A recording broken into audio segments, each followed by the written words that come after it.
Saudara dan saudari terkasih, Injil kita pada minggu ini diambil dari Injil Lukas bab 4 ayat 21 sampai 30.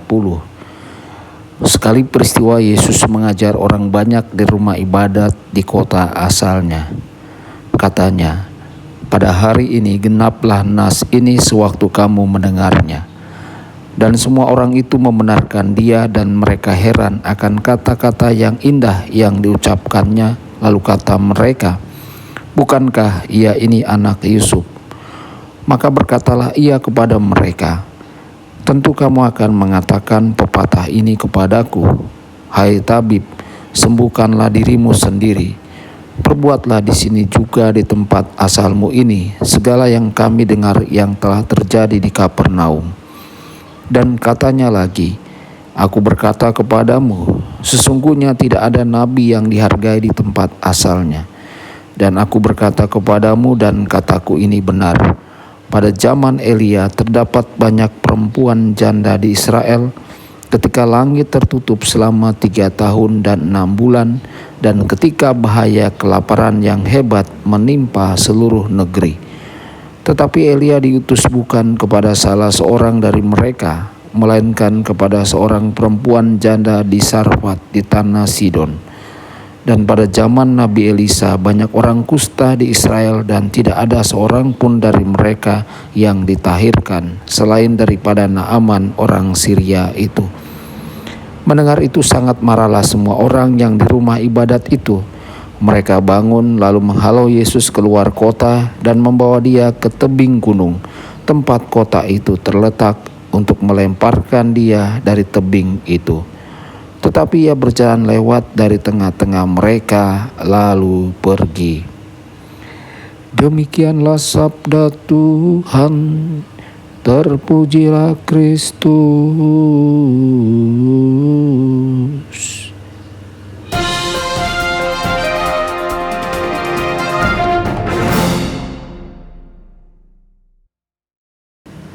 Saudara dan saudari terkasih dimanapun Anda berada, jumpa lagi dengan saya Romo Tedens dalam saluran Warta Kabar Sukacita.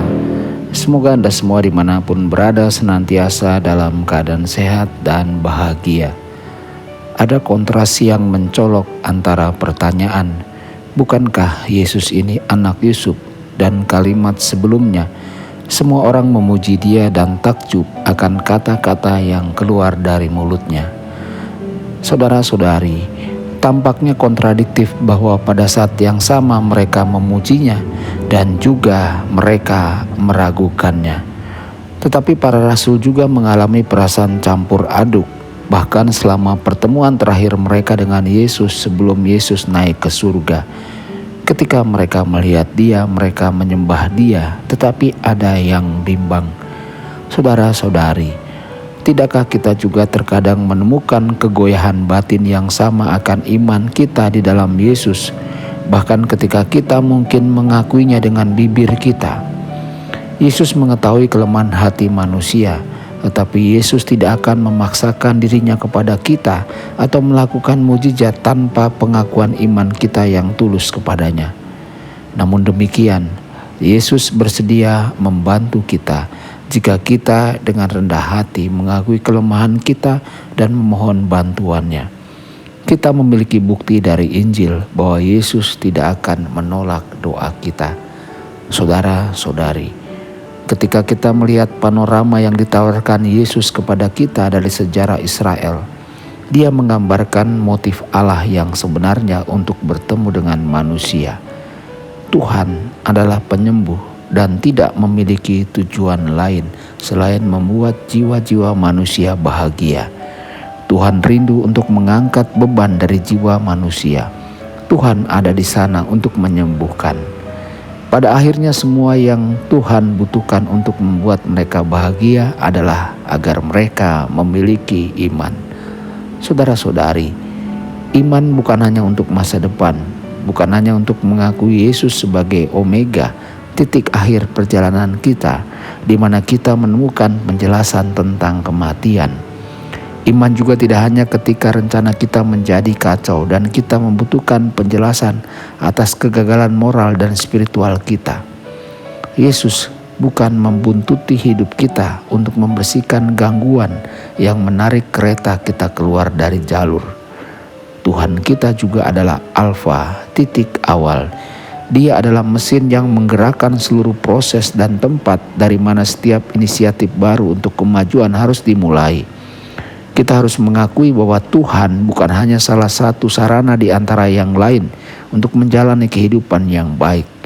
Tuhan Yesus adalah sumber dan puncak dari kehidupan sejati itu sendiri. Biarkan iman kita mengungkapkan kebenaran ini kepada kita, agar hati kita semakin terbuka untuk menjadikan Yesus sebagai alasan kita untuk hidup dan landasan kita untuk memberikan diri kita hari demi hari. Tuhan Yesus memberkati dan menyertai Anda semua.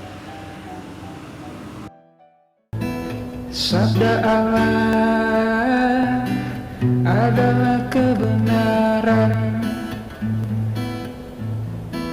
Sabda Allah adalah kehidupan. Mari kita mencintainya, mari kita menghayatinya. Ya Tuhan yang ku muliakan,